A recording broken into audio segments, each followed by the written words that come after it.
FDIC and live from the Trustmark Studios, we welcome in for this Monday, fallish day, at least this morning, Douglas Carswell, President and CEO, Mississippi Center for Public Policy. Good morning, sir. How are you? Good morning, Paul. I'm on great form. How are you? Good. You have a good weekend? Wonderful. I watched Ole Miss. I went up to watch them play. Oh, did you? An amazing game. Would you wear blue or did you wear red? Which one did you wear? I was wearing red. I've just about understood the rules of football, and the more I discover about it, the more I love it. Well, it's a heck of a lot safer than the football overseas and soccer and things such as that. There's 125 people in that stampede. Indonesia died. Just absolutely crazy. Terrible. Let's jump into this because I've got lots to talk to you about. The charter school situation. I was reading something about this, and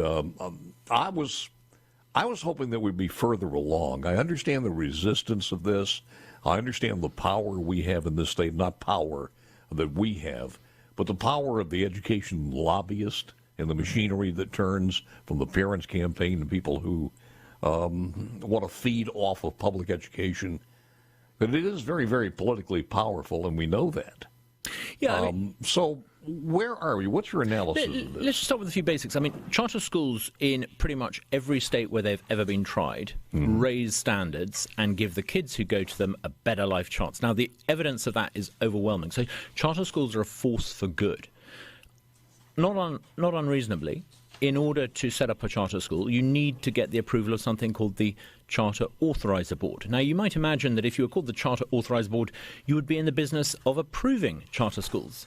But unfortunately, our Charter Authorizer Board in Mississippi has been cheerfully turning down applications to set up these life-changing schools for a decade. We've only got a mere 8 charter schools in the entire state. Last week, 5 applications went before the board, and 4 of them were turned down. In other words, the board did what it seems to do rather well, which is to say no to people offering life-changing charter schools. But Douglas, wait a minute. Couldn't you make that argument, and I'm play devil's advocate here, couldn't you make the argument that, okay, this is going to keep the quality of the education of these schools up, the failure rate will be down, hold and on. we're doing this, and we're putting them through the routine and making darn sure they'll be able to survive. Hold on a second. And things are right. Hold on a second. The argument put forward by the charter school for not approving schools is that some of the applications are imperfect. Do they have any idea quite how imperfect the alternative schools that those children are now having to go to? It's ridiculous. You can, for example, only apply to set up a charter school in an F-rated district. So by definition, if you're turning down an average application to set up a charter school, you're denying children an average education and consigning them to an F-rated education. It's an absurd and nonsensical argument. I agree with you. And the reason that was done is because it was the only way that the legislature could possibly get this in. We know that because of the forces, the aforementioned forces that I talked about, which I agree with you. Because if they would allow them anywhere in, the competition for between them and public schools is going to be a little bit more. Paul, to see how ridiculous the authorizer board is behaving, just consider for a moment the fact that Georgia has 70 charter schools, Louisiana has 143, Arkansas has 50. Are you really suggesting that the quality of the applications from charter schools in Mississippi is so substandard that we only are able to have 8? The fault is not the quality of the applications. It's not the fault of Mississippi children. It's not the fault of Mississippi mums and dads and teachers. The fault is the bureaucracy that doesn't want these schools because it sees them as a threat to the failing public sector monopoly. So you're saying that the board itself is the problem in existence to be a detractor, not an enabler. In other words, they're not helping; they're hurting this cause. Its very actions suggest that. It's not me saying it; it's the actions of the board. For a decade, they've been cheerfully rejecting good applications. One of the most disappointing no's that they gave last week was to a school that is already a successful school in Clarksdale that wanted to expand to open up a high school. Now, to say no to that consigns children going to that good school in Clarksdale to, when they get to a certain age, have to go back into F-rated public schools. So was this also based on the filing itself, or the paperwork being askew or something like that? Is that the reason for that? Bureaucracy that wants to say no always comes with a reason, but the reason is not a logical, rational reason. If it's the case that some of the applications are far from perfect, then I would have thought that the authorizer board would have a duty to help funnel and nurture and foster some of those applications. Instead, we get a sort of Soviet-style niet, and I think that's simply not good enough. Any politician in Mississippi who wants to regard themselves or be labeled as authentically conservative needs to recognize that we need to change the authorizer board. We need reform. And there are a number of ways in which we can do this. One way would be to allow multiple authorizer boards. Many states in America have this, so you can't have one monopoly institution blocking good applications. That would be one way. Another way would be to make sure that when the authorizer board gives approval, it's not being asked to approve each nitty-gritty individual startup school. It is simply approving an organization to come in and set up and run charter schools. If you like, it would license an organization to be a licensed provider of charter education. And I think now it's imperative that we have both of these reforms. It's not simply good enough to tweak with the dynamics of the board. She has been on with me before, Dr. Lisa Kamachara, the executive director. Have you spoken with her? I met her pretty much as soon as I arrived. I've watched intently what the board has done. I don't want to personalize this. There are good people on both sides of this debate.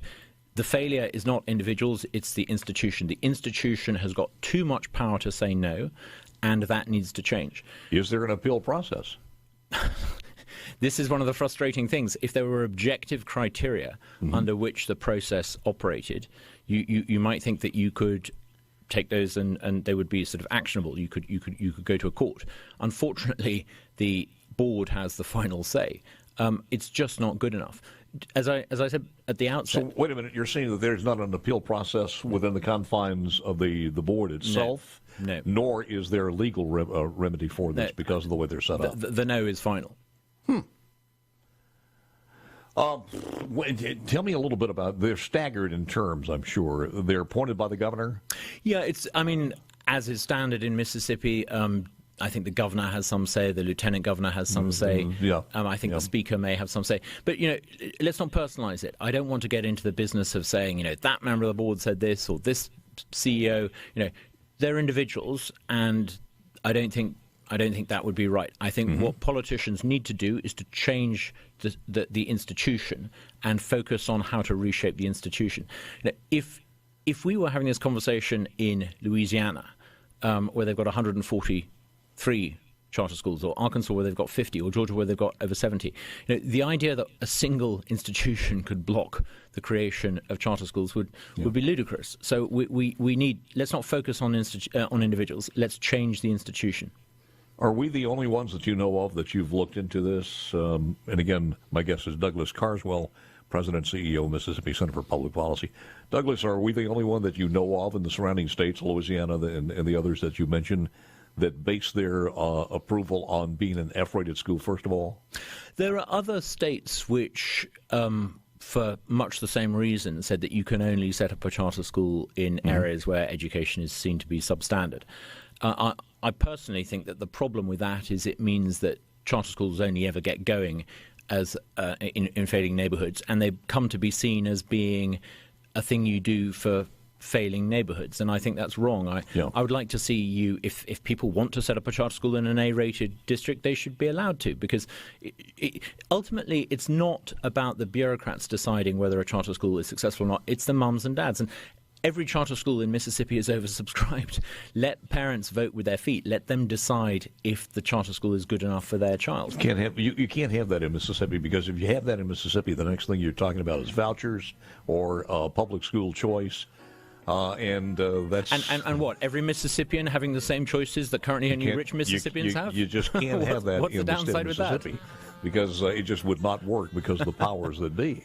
I'm playing devil's advocate here. I'm being sarcastic, but it's a long time coming. I think it's got to happen. The only way it's got to happen, Douglas, is that if the African Americans in our state, the poorest of the poor, the ones that we're talking about, low unwed mothers, et cetera, and we'll talk more about that later.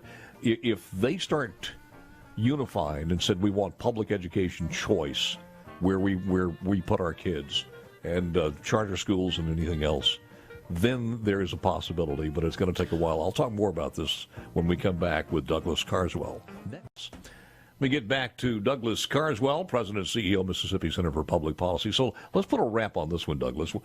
What do we do? Because public policy is going to be ground zero when it comes to the 2023 session with everything going on, this, and how do we handle the results of Dobbs as far as public policy is concerned.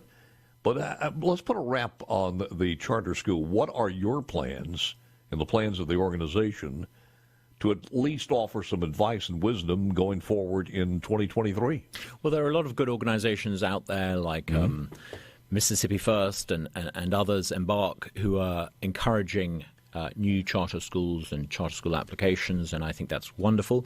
I think in terms of public policy, though, what we need to do is put forward proposals and a bill for multiple authorizer boards. If a monopoly public sector organization after a decade is not up to the job of approving enough charter schools, end its monopoly. It's very simple. That doesn't really make sense, though, when you're talking about competing governmental No, I think boards. Other states have public universities, allowing public universities to approve charter schools, and I think that would be something that needs to be explored. If it's not just the official state-sanctioned authorizer board, but if a public university in Mississippi could also approve a charter school, I understand. I think that would fix a lot of the logjam. Wouldn't it be better to go back and just write a new bill to change some of the rules and regulations of the present charter board? Yeah, I mean, as I explained in the earlier segment, I think that is needed. I think changing the way in which they approve so that they're not simply approving individual applications to set up charter schools, but they're giving an organization, if you like, a license to go ahead and run charter schools. I think that's absolutely key. Yeah. A lot of people still to this day do not understand what a charter school is, and we get into a pushing and pulling match.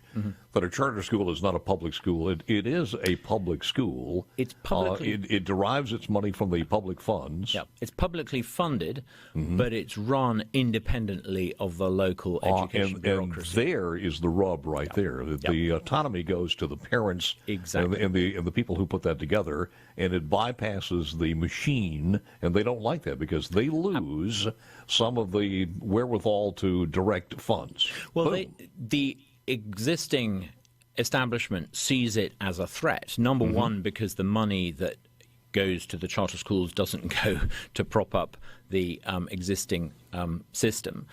Secondly, because charter schools tend to be much more efficient at how they spend their money. They actually spend it in the classroom rather than this expensive local school board bureaucracy. And I think the third reason why they don't like it, it shows them up. Because for years, people in Mississippi have been told that certain kids in certain neighborhoods can never achieve great results. And charter schools come along and show that they can. And suddenly people realize it's not the kids that are the problem. It's an education system that has a poverty of ambition and aspiration. You know, we also have this. The argument has always been, wait a minute, if you do this, you're going to kill the other schools. They'll just die, and you got all. And that's proven to be false. As a matter of fact, in every case that we've seen, it's proven that those other schools began to do better. But opponents of charter schools and school choice can't have it both ways. You can't, on the one hand, say there's no demand for these charter schools and why have them, and then people say, hang on, if you set up charter schools, people are going to leave the existing schools and the money is going to follow them. You can't have it both ways. I mean, if it is the case that setting up charter schools means that they're going to be oversubscribed and mums and dads and kids families are going to want to send their children there, then doesn't that tell you something about the alternatives that you're providing them? Well, I think Mose on our C-Spire text line at 601-879-4395 has the wisdom of Moses. And Mose basically says we need to be asking the board why they are intent on keeping our children in failing school districts. He's got it. That's it. That's it in a nutshell right there. He's bang on the money. If you think because of your inaction things are going to get better, then you maybe shouldn't be on that board, period. I do want to ask you about this and talk a little bit about this one. The Senate Study Group, and I'm catching you cold on this one, so the Senate Study Group on Women, Children, and Families opened the first of four series. They're going to have 4 hearings with an examination of the extent of the problem on what is going on in the state of Mississippi. And we're talking about one of the boards or one of the meetings in the Senate that the lieutenant governor wanted to put together. Just how are we going to face this? Now, we all worked hard to get Roe versus Wade overturned. Everybody prayed for this, but that's just the beginning of this. We could have 5,000 babies born in the state of Mississippi who would not be slaughtered, but how do you take care of them? That is our responsibility one way or the other, too, and certainly you guys at Public Policy are going to be front and center on this one. But Mississippi ranks worst or near worst in infant and maternal mortality. We rank worst or near worst in poverty, hunger, access to health care, child care, many other pertinent statistics. 39% of children in our state belong to households with no full-time working parents. When I read this, I'll be honest with you, it's not the first time because I've said this before on the air. I think I reflect a lot of people in this audience. We get a little tired blaming it on us. In the way these stories are written, and I'm not saying anything about the study group, don't get me wrong, but the way the stories are written when you hear it, it's almost like you're not doing enough. And it's directed at the taxpayer who should be paying more taxes. You know, you could be, celebrating your golden anniversary or something, but still you are blamed for the unwed mothers out there. And I know we shouldn't take it that way, but a lot of times the ones of us who are working our butts off are being told by the people that we're not doing enough. It's interesting because Mississippi has a lot of these metrics that show, infant mortality is one of the highest in the country, and the child poverty, and all these negative metrics. Often the argument is that this is evidence that we need more state action and we need to do something, and people need to pay higher taxes so we can have more bureaucrats running programs to address these problems. Now, all of that presupposes that government intervention and government action can fix the problems. Actually, I would take issue with that. I would say ever since the Lyndon Johnson advent of the Great Society, government welfare programs and intervention have been part of the problem, not the solution.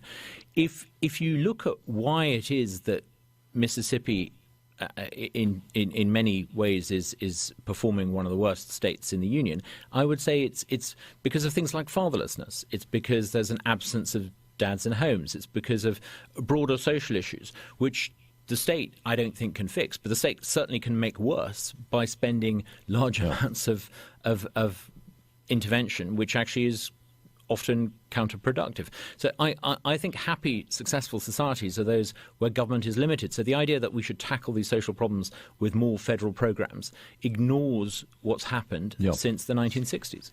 I think everybody understands this, and it's been said by some great African-American leaders in our country over and over. If you want to break this statistic, you stay in school, you get an education, you don't get pregnant early, you get married to two spouses, and those are the ways your statistics increase dramatically. We have 46%. 46% of the children in our state live in a single-parent family. There's overwhelming evidence, as you said, that if you get the basics right, you form a stable relationship, you have your kids in wedlock, not out of wedlock, and you have a job. It doesn't matter what kind of job it is. You have a job. If you do those three things, the chances of you being poor are minuscule.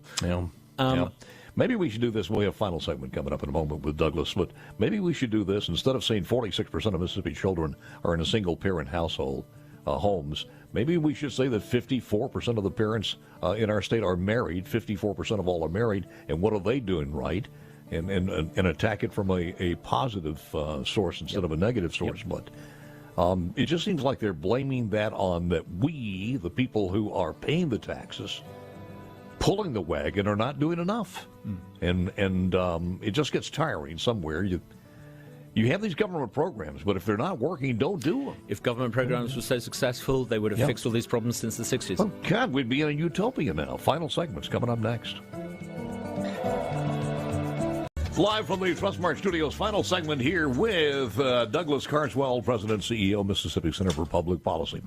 All right, so to wrap it up, sir, your final thoughts. And what else is, I didn't have a chance to ask you what else you guys are working on.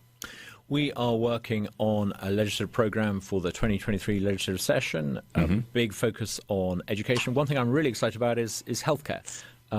one of the reasons why Mississippi has some of the worst health outcomes in America is because we have got some terribly restrictive protectionist things called CON, Certificate of Need laws. And we're doing a lot of work on trying to get rid of those. We're also going to produce a budget because the fact is Mississippi has a budget surplus of about $1.2 billion. That's even after the income tax cuts earlier this year. So I think there is scope for a really proper conservative budget. You guys taking an issue or a side as far as the postpartum narrative out there? Sorry, I missed that. Postpartum, the legislation to increase the term for postpartum on Medicare or Medicaid from 2 months till 12 months. Yeah.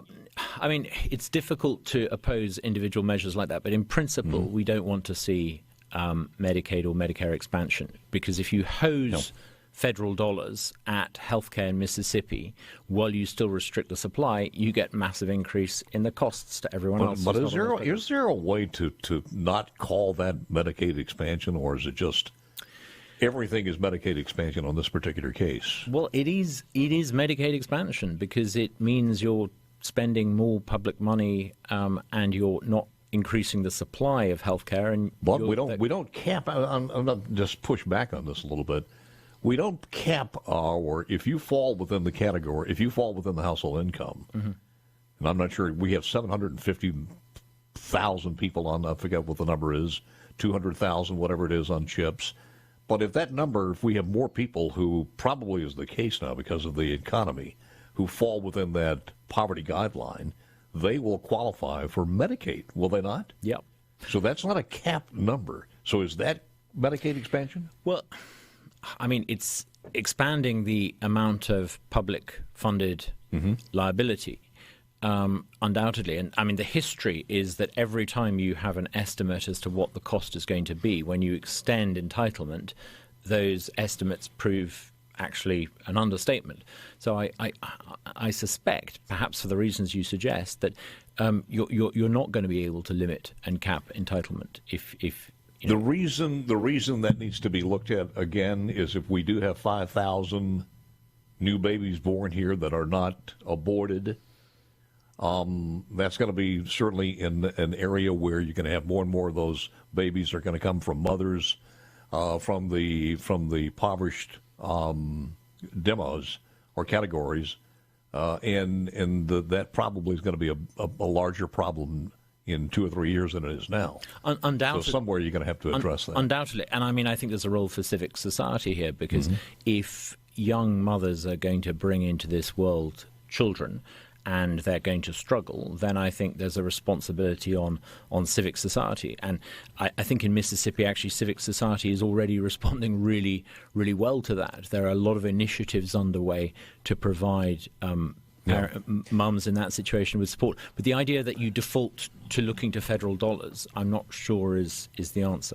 Well, one of the hopes on this one is that they realize as culture changes a little bit that there's more responsibility on using, safe practices, whatever, or abstinence, and maybe that 5,000 won't be 5,000 if they're unwanted. So who knows what's going to happen, but it is going to be a change. And it's one of those things that we're going to have to contend with one way or the other. Final thoughts, sir? I think you make a very well-made point. It's difficult to find any fault in what you say. Yeah. Douglas, always a pleasure, sir. Getting ready for the 2023. Much. It'll be here before you know it. Realize we're in October already. Wonderful. Thank you for having me on. It's been a pleasure. Thanks. Douglas Carswell, President and